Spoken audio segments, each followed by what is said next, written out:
Welcome ulit mga kasulit. So pagpasensyahan nyo na, medyo maingay lang dito sa ating video kasi meron na gumagawa doon sa aming kapitbahay kaya maingay. So ngayon guys, meron tayong panibagong DIY. Pero itong DIY natin ay pareho ito sa ginawa kong DIY cabinet para sa Pandora box. Ngayon naman, yung igagawa ko naman ngayon ay hindi siya parang cabinet, kung hindi tabletop siya. Tabletop na arcade style. So, ito na yung nagpagawa sa akin. Meron na siyang monitor, meron na rin siya mga parts. So, nandito na rin yung kanyang coin slot, timer, at saka yung power para sa buong timer. At ito yung kanyang Pandora. Nandito na yung kanyang Pandora. So, iba lang yung itsura niya. So, yung dati, iba lang. Pero ganun pa rin yung tindahan na binilhan nila. Yan. Ang customer naman natin ito ay iba. Ito kasi yung gustong magpagawa. Ito yung may-ari ng binilhan kong second hand na electric scooter. So, ngayon, ito gagawin ko ng tawag nito cabinet, pero tabletop siya. Wala siya yung nasa ilalim kasi yung last time na ginawa natin meron siya nasa ilalim, so patayo siya. Yung sa akin naman, gagawa na lang sila ng ilalagay na lang sa mesa kung gusto nilang gamitin yung arcade. So ngayon, ito yung Pandora. Yun yung TV, hindi pa nga binubuksan yan eh. Just check ko pa yan kasi baka naman kasi may problema kung hindi ko lang alam kung baka rin may problema pagdating. Ngayon ko lang kasi itong gagawa kasi ilang araw na kasing umuulan, basang basa dito, palaging basa kasi dito sa amin. So ibibigay ko rin yung full details sa paggawa ng mamaya ng pag-markup na sa plyboard kasi ganoon pa rin yung binili ko, ay yung pinabili ko sa kanila. 3/4 na marine plywood. I think 18 mm. Yan yung kapal niya. So yan. I think kasya itong dalawang tabletop na arcade cabinet para sa Pandora. So ngayon, ipuputol ko naman yung video at gawa ko dito ng markup at susunod ipakita ko sa inyo kung paano ko ginawa. Okay, update natin. Ito na yung sukat na ginawa ko para sa tabletop cabinet para sa Pandora box. So baka pa ito magbago, hindi ko lang alam kasi mukha yatang super slim o manipis, maliit yung ginawa ko. Pero okay lang, update na lang natin kung meron pa magbago dito. So ito yung sukat niya. Ito yung kahaba niya. Yan. Kapag nakatayo yan, ganyan. Yung sukat niya ay ito. 61 cm. Kalahati lang to ng buong plyboard. Yan, papunta doon. O buong marine plyboard, kalahati lang to kasi yun yung kalahati. Kapag idinikit ko yan, yan, pantay lang siya hanggang doon. Yan. Kasi ganito yan eh. Yan, dito. Nakating yan, ganyan. Tsaka ito yung isa. So, baliktad lang. Ganyan. So, yan. So 61 cm. 61 cm yung ginamit ko, centimeter. Then dito sa baba para sa bandang may Pandora, eto yung kahaba 40 cm naman. Then dito paglalagyan ng Pandora, meron siyang 10 cm at saka dito naman ay tawag ito 10.5 cm. Meron pa nga ako nakalimutan dito. Yung haba niya dito is 22 cm. Tingnan natin ulit. Yeah, 22. Nakalimutan ko tayo. 22 cm yung haba niya dito hanggang dito. So yan, 22 cm. But ito tawag ito 10.5 tsaka 10 cm dito, mag-iba kasi kapag nilagay mo yung Pandora dito, iba yung sukat niya. Yan, iba yung sukat niya dito kasi mas maliit ito dito, mas mataas naman dito, para siya nag-slant. O tingnan nyo, slant siya. So yan, kaya ganyan, 10 cm dito at saka 10 and a half. So doon naman tayo sa ibabaw. So doon tayo sa ibabaw. So ito hanggang dito is 20 cm. Then putol na dyan. So dito naman, para papunta dito sa baba hanggang dito sa may dulong ito ay 11 cm. Then nag-additional lang ako ng 2 cm, kaya ganito yung mga linya. 2 cm yan, 13 cm para sa itong linyan to, para sa gap dito hanggang dito. Para maglalagay na lang ako dito ng, sinukat ko na lang dito para magdumikit dito sa line. Ang sukat niya dito ay 6 cm. Kaya ganyan, 6 cm. Medyo nga madilim na.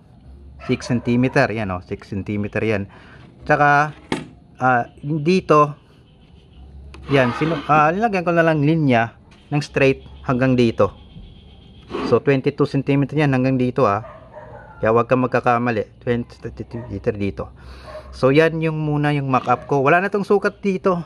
Hindi ko lang alam kung ilang sukat ito dito. 30 ilan ba? 30, hindi ko alam, mga 35 bata or 37, 38 hanggang dito. Hindi ko lang alam. Pero di na kailangan yan. Kailangan, importante lang yung sukat dito, dito at saka dun sa baba at dito sa baba. So yan, meron naman tayong isa. Gagawa na lang ako ng mga kahaba dito hanggang dun. Mga ilan ba? Sinukat ko na kasi dito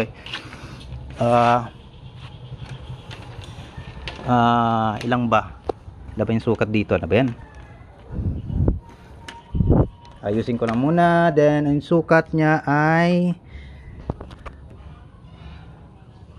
ayun, 61 cm. Medyo madilim na medyo malilim na. 61 cm. So update na lang ulit kasi ito lang yata mahaba update, kasi ito lang in-explain ko yung mga sukat niya. So balik na lang tayo ulit. Okay mga kasulit, so eto nag-update na ako. So kasi yung una, yung binigay ko yung mga sukat dito sa may gilid. Ngayon ayan, kinabit ko na dito yung mga pinutol kong para maging buo na siya. So ito yung mga sukat niya. So dito sa ibabaw ganun din, medyo binawasan lang kasi yung iba dito naka sandwich type kasi ya dito. So yung haba nito dito ay 61 and 1/2 cm. So dito yung una 20 cm, yung dito sa ibabaw nilagay ko na lang 18 cm. Mga yan, 18 cm kasi ito kasing plyboard na to, yung tawag nyo, yung kanyang lapad ay nasa malapit sa 2 cm or 100 ay tawag to 18 mm. Kung nag 20 na yon, nasa 2 cm na siya. Kasi okay lang yan, kasya naman siya. Tingnan nyo na tama naman siya sa may dulo. So yung yan 18 cm, pero dito sa side na to, diba yung 11 cm, so dito 11 din hanggang dito, yan 11. At dito ito yung 10 cm dito, 10 cm din dito, at ganoon pa rin yung haba niya ay 61 and a half cm.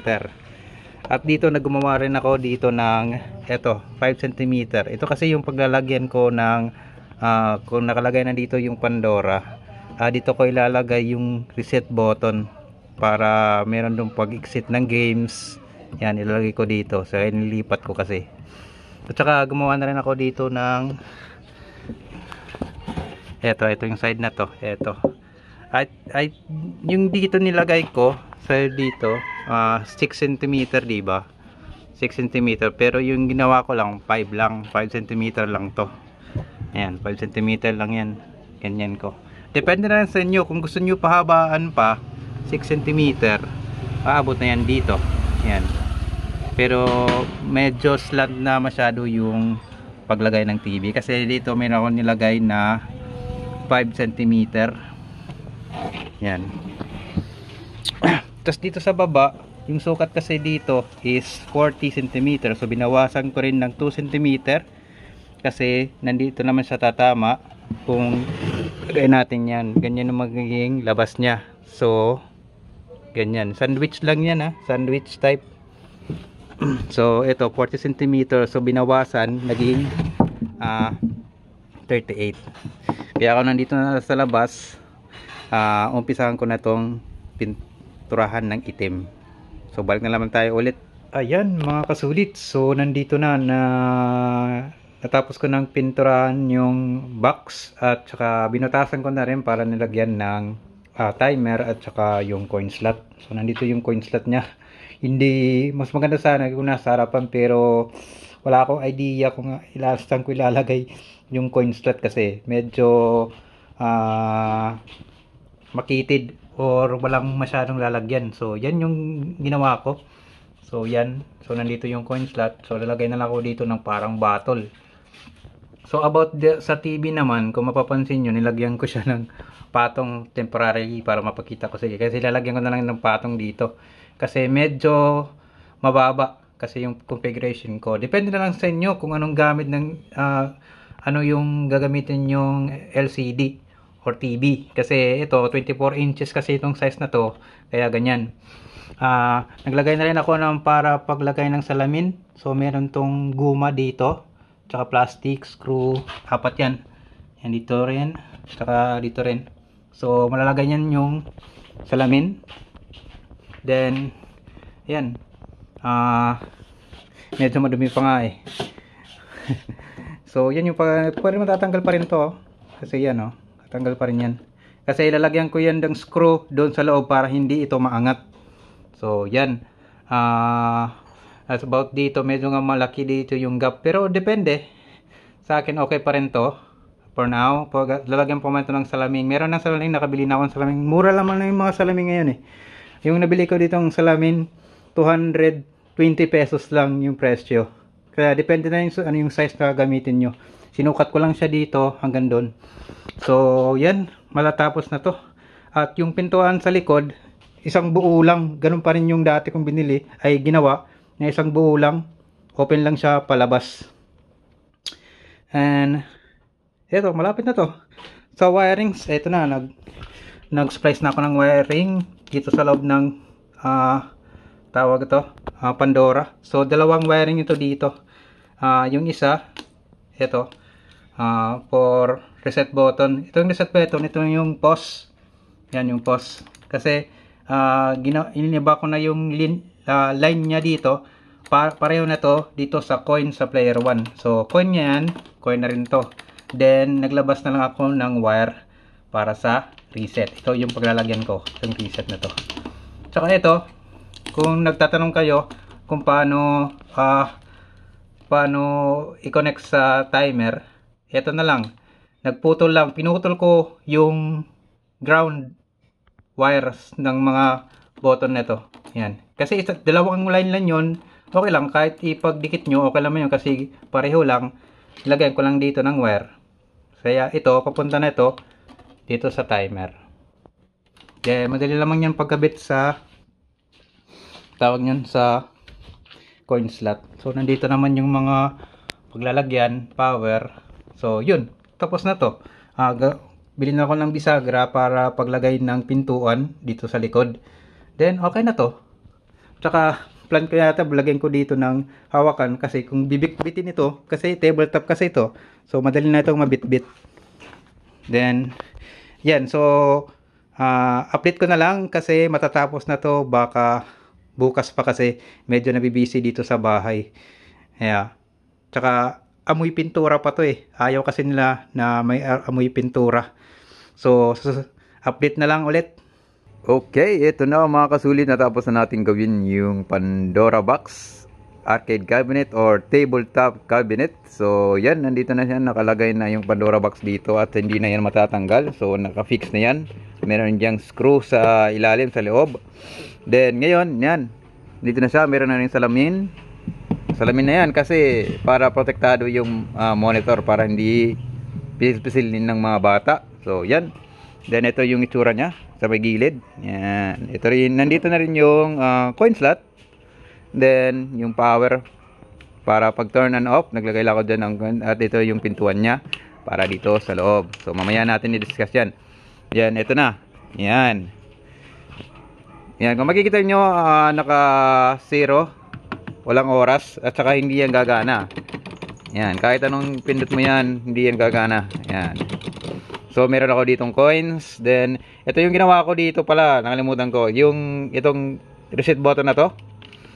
Ito reset button, nandito yan yung una sa pause button para pag-exit ng mga games, guys. Ito mga games. So nilipat ko, nilagay ko dito at saka yung ito, ginawa ko na lang coin button. Kaya pare ito ng coin dito at coin dito. So hindi yung player 2 na maglalaro, hindi na siya aabot doon para mag-press ng coin.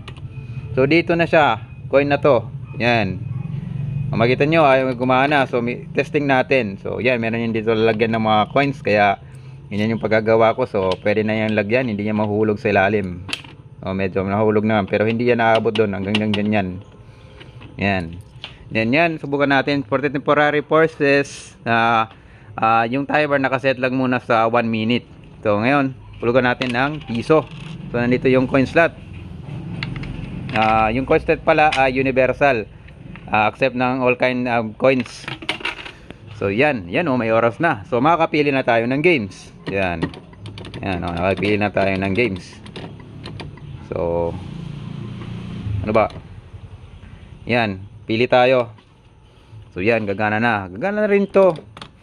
So bilisan na lang natin pag get, kasi nasa 42, 41 seconds na lang. Yan. Start natin. So start natin din yung player 2. Yan. Dito na lang natin. So yan na, oh.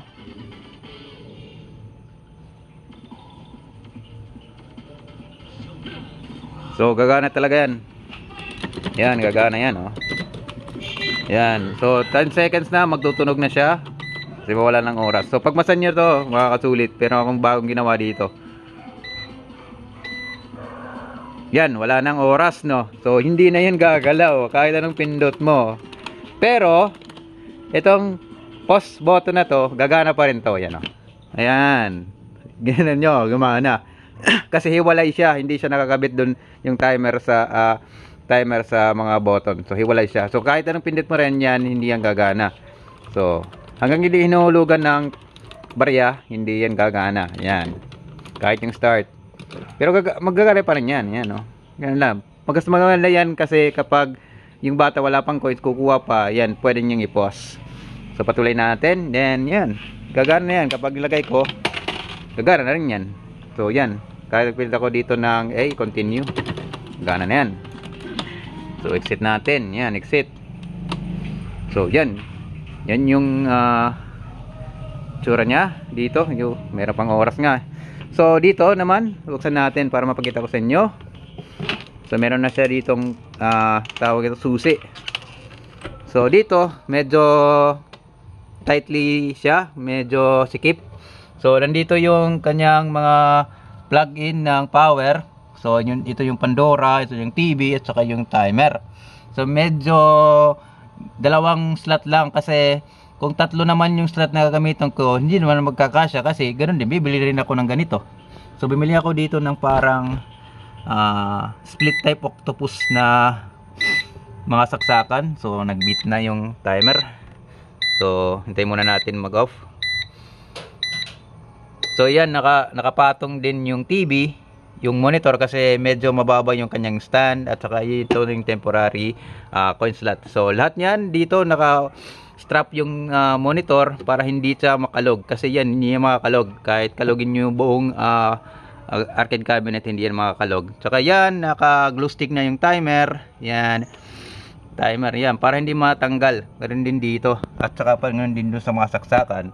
Then, so kung increase naman yung oras, nandito lang. Pwede mo pilitin yung add at saka decrease button. So, yan. So, yan yung build up natin. So, nakita nyo naman kanina lagay. Meron naman mga sukat kung paano gawin ito. Madali na lamang to. Kasi yung sa likod, pwede mo naman kung anong style yung gagamitin mo paggawa ng door sa likod. So, yan. Umabot na nga ito ng 18 kilos. Kaya tinimbay ko dito sa aming timbangan. So, yan. Okay na to. Baka kunin na ito bukas ng may-ari. Then, okay na rin to. At saka meron pang sobrang plyboard. So, pwede pa makagawa ng isa. Kaya dalawa. Pwede itong dalawa. So, yan lang guys. You can like, share, and subscribe to my channel para sa susunod na mga DIY video dito sa Sulay.